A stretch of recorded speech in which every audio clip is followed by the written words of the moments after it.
Good afternoon. This is Alyssa Passagia with NJ Advanced Media, and welcome to NJ.com Live. This is our new lunchtime broadcast where we're going to go over the top stories from New Jersey in the last 24 hours. You'll get a chance to hear from the reporters, and you can ask questions in the comments below, and we'll pose them to our reporters. Today we're going to go over 3 stories. New Jersey Transit's been listening in on our conversations. Then we're going to talk to another reporter about one New Jersey college and how their president was ousted and the accusations that have followed. And lastly, we'll talk about the shooting outside of Rutgers, New York. So first, we're going to talk to commuting reporter Larry Hay. Thanks for meeting us. How you doing? Good. So you wrote a story about New Jersey Transit's been listening to commuters' conversations on their trains. Correct. What's going on? Well, what happens is this started about a year ago. New Jersey Transit has 3 light rail lines. It started on the River Line, was expanded to Newark Light Rail, and it's being expanded right now to Hudson Bergen Light Rail. The surveillance. Correct. Okay. What happens is they have cameras and they have audio listening devices in the trains, and they're on all the time. And that is one of the big concerns for riders and privacy advocates that we spoke to for this story, is that people may not be aware that their conversations, like we're having right now, are being recorded. Now, and there's some privacy concerns because people see that, yes, there's a security reason.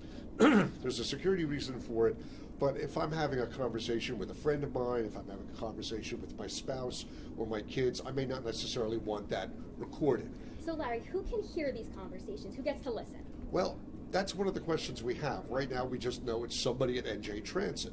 And they haven't really told us who has access to that material, whether it's just NJ Transit Police, whether it's a technician at NJ Transit, or somebody who just wants to listen in and see if they hear anything interesting. Now, is that sort of information publicly available? Would we normally know who gets to listen to surveillance You should, because there's a decision that was made by the State Attorney General's office about license plate readers, which are pretty much the same thing. They capture your information when you drive by, and each department has to come up with policies that say certain people get to look at this information and certain people do not. This information is held for a certain amount of time, and after a certain amount of time, if it's information that's useless from innocent motorists, it gets destroyed. And NJ Transit right now has not said what those policies are. We have formally asked for those policies, and we've filed an open public records request for those policies, because that's one of the big questions that Ed Barocas from the ACLU had. So people need to know what happens to this material. Right. Now, what's the response you've gotten so far? The response is pretty much along 2 lines. You have people who basically see that there's a security purpose for this. Obviously, the attacks in Belgium on public transportation there are foremost in people's minds, and they look at any kind of surveillance as at least helping you be able to put the pieces together after an incident happens. You have other people who feel that audio recording and listening in is just overreaching. That in a 9/11 world, we expect video surveillance, it's all over the place, but listening to people's conversations, recording them, and not telling us what is happening to them is a step over the line. Okay, so what should the readers look out for next? Well, what we're doing is we're trying to answer some of those other questions. Okay. We're trying to get the policies from NJ Transit.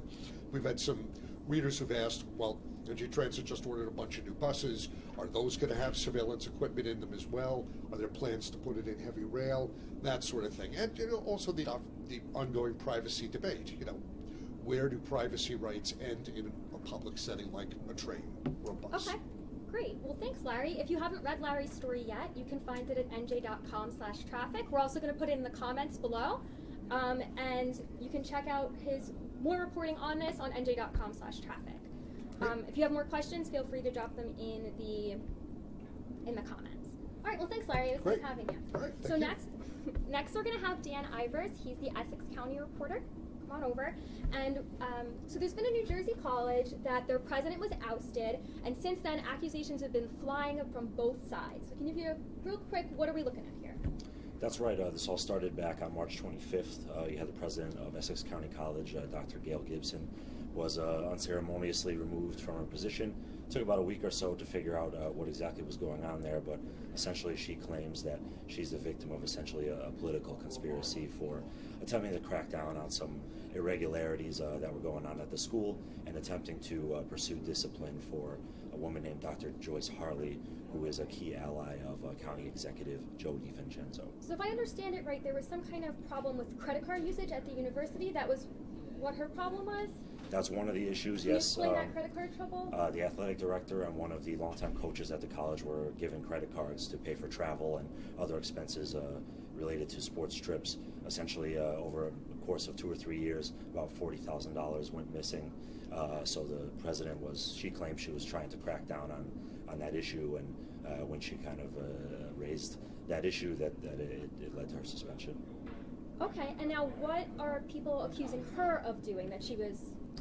She's accused of a number of improprieties, mostly around her email, the school's email accounts, handing out an email account to her fiance, attempting to restrict communications between other employees and the school's board of trustees, and also just some other things of essentially trying to block and root out who might be complaining about her to the board.